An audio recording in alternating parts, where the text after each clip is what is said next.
আজকে আমরা চলে এসেছি সেই মধুহাটি ২ নম্বর ইউনিয়নের যে কদর আলী চাচার ভিডিওটা এর আগে দেখেছিলেন, আজকে সেই বাড়িতে আবার আমরা চলে এসেছি। আজকে দেখবেন আপনারা, শুধুমাত্র ভিডিওটি সম্পূর্ণ দেখার অনুরোধ রইল। ভালো লাগলে অবশ্যই শেয়ার দিবেন। আজকে কোন বাড়িতে আপনাদের আনলাম আপনারা একটু শুধু দেখুন। আসসালামু আলাইকুম, কেমন আছেন চাচা? শরীর ভালো না বাপ। কেমন ভাবে কাটছে আপনার জীবন এখন? আর কি করো বাপ, কষ্ট খুব। খুব কষ্ট না? আপনি একটু মা এখানে আসেন তো, কথা বলেন তো, কেমন ভাবে কাটছে আপনাদের একটু বলেন আমাদের তো? খুব কষ্টই কাটছে। ভাত নেই, চাল নেই, জমি নেই, জায়গা নেই, কিছুই নেই। আমাদের খুবই কষ্টই দিন কাটাচ্ছি আমরা।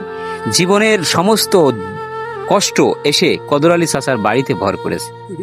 একটু চাল নেই, বাজার সদাই নেই, ঘর বাড়ি তাও নেই, ভিটে বাড়িটা তাও নেই। ২ শতক জমির পরে শুধুমাত্র এই জরাজীর্ণ একটা বাড়ি। এই দেখুন, আমরা যে বাড়িটা, ওই দেখুন ওই বাড়িটার ভিতরে মাথা গুঁজে শুধুমাত্র 2টি মানুষ 4টি মেয়ে সন্তান নিয়ে মানবতার জীবনযাপন করত। কিন্তু একজন সহৃদয়বান মানুষ এই বাড়িটা উপরে টিন দিয়ে কোন রকম করে দিয়েছে, তাই এখানে মাথা গুঁজে আছে মানুষগুলো। তাছাড়া এদের চলার মতো কোনো পথ নেই। আমরা গত যে ভিডিওটা করেছিলাম, সেই ভিডিও দেখে সুদূর কাতার প্রবাসী আব্দুর রশিদ ভাই বললেন যে কদর আলী চাচার বাড়িতে অবশ্যই আপনারা ছুটে যান এবং তার জন্য আপনারা একটু বাজার সদাই এবং চাউল দিয়ে আসেন, যাদের বাড়িতে একটা দিন চুলা জ্বালানোর মতো চাল থাকে না। এই হচ্ছে আমার কদর আলী চাচা। চিকিৎসা, অন্ন, বস্ত্র, বাসস্থান সবকিছু হারিয়ে মানুষটা একেবারে নিঃসঙ্গ, খুবই ক্লান্ত, বয়সের চাপে এবং অসুস্থতার কারণে বাঁকা হয়ে গিয়েছে। আর এখন আর কোন রকম জীবন যেন একেবারে বোঝা হয়ে দাঁড়িয়েছে। আমরা এখন এই বাড়িতে প্রতিবেদনটা করতে এসেও তাকে পাইনি। সে চলে গেছিল, বাজারে পাঠিয়ে দিয়েছিল তার চুলটা কাটানোর জন্য। কিন্তু আমরা খুঁজে নিয়ে আসলাম, নিয়ে এসে এই প্রতিবেদনটা করছি। আপনারা অবশ্যই এই মানুষটার দিকে একটু সুদৃষ্টি দিবেন।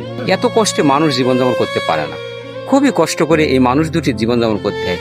আজকে রান্না করার কোনো ব্যবস্থা ছিল না, না? কোনো ব্যবস্থা ছিল না শোনা, ছিল না। না কোনো ব্যবস্থাই নেই আমার আজকের কোনো ব্যবস্থা ছিল না। তরি তরকারি, চাল ডাল কিছুই নেই আমার বাড়ি, শুধু বাড়ি পড়ে দিয়েছে। ওফ, কোন বাড়ি আসলাম দেখুন। যে বাড়িতে আজকে যে আমরা আসছি, তাও আজকে যে চুলা জ্বালাবে, আজকে যে 4টে রান্না করবে, সেই ব্যবস্থাটা তার নেই। আর সেই মুহূর্তে আমাদের কাতার প্রবাসী আব্দুর রশিদ ভাইয়ের 1 বস্তা চাল, শুধু না, এই দেখেন 1 বস্তা চাল, আমরা একটা মাছ নিয়ে আসছি এবং আলু, পেঁয়াজ, রসুন, কাঁচা ঝাল, পটল, বেগুন, কাঁচা বাজার যা যা লাগে আমরা তা কম বেশি তাদেরকে দিয়ে দিলাম। আজকের এই আজকে বাজার আমার করে দিলে বাপ, আমি খাতি বাবা। আরে কি কষ্টের কথা যে আজকে বাজার দিয়ে গেলেন, আজকে খাতি পারবানে, তার মানে খাওয়ার মতো তার কোনো আর রাস্তা নেই।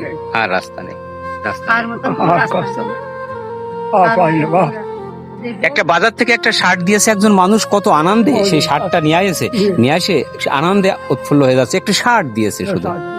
দেখেন কত কষ্ট এই মানুষগুলোর করতে হয়, এত কষ্ট করে এই মানুষগুলো চলে। এই ভিডিওটি ভালো লাগলে অবশ্যই আপনারা শেয়ার দিবেন, এই বেশি বেশি শেয়ার দিয়ে সহৃদয়বান মানুষের কাছে পৌঁছে দেবেন। কারণ এই ধরনের মানুষের সাহায্য করবেন না তো কার সাহায্য করবেন বলো? যাদের এক মুঠো ভাত খাওয়ার মতো যোগ্যতাও নেই। 4টি মেয়ে সন্তান তাদের বাড়িতে তাদের দিয়ে দিয়েছে, 1টি মেয়ে সন্তান আবারও বাড়ি এসে বোঝা হয়ে দাঁড়িয়েছে।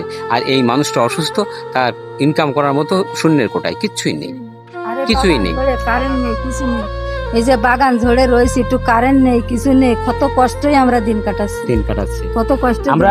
যে বাজারটা মনে একটু বাজারটা দেখাও, এই যে বাজারগুলো আমরা দিয়েছি আজকে, দেখুন যে তাদের কিছুই ছিল না। আজকে বাজারে রান্না করবে, চাল ডাল কোনো কিচ্ছু ছিল না। কিন্তু আমরা যে বাজারটা দিয়ে গেলাম, আলহামদুলিল্লাহ, হয়তো বা এই বাজারটা, এই ভালোবাসার যে উপহার, এই সামগ্রী আমরা দিয়ে গেলাম। চাচা আমার জন্য দোয়া করবেন। আর এই যে দেখেন, আরে মানুষের এই হচ্ছে মানুষ। আমরা আর ওই যে কাতার প্রবাসী যে রশিদ ভাই পাঠিয়েছেন, তার জন্য দোয়া করবেন, তার জন্য দোয়া করবেন। তার জন্য আল্লাহ আমার পাঁচে তো নামাজ পড়লে, তার জন্য আমার মাথায় যত চালে তো আয় তারে দিই, সে বেঁচে থাক, আল্লাহ বেঁচে থাক, অবশ্যই বেঁচে থাক, আল্লাহ আব্দুর রশিদ, আল্লাহ বাঁচিয়ে রাখুক তার।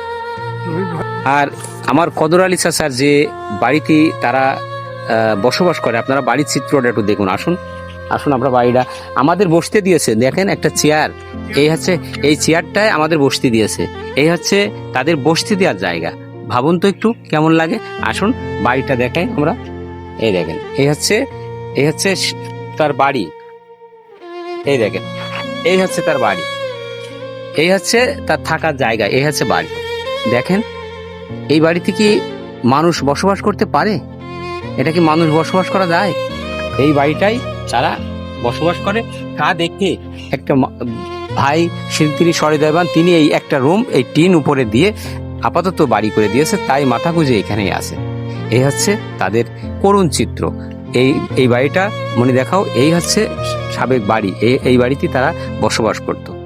দেখেন, আপনারা অবশ্যই এই মানুষ দুটির দিকে একটু সুদৃষ্টি দিবেন এবং এদের দিকে একটু সাহায্য করবেন।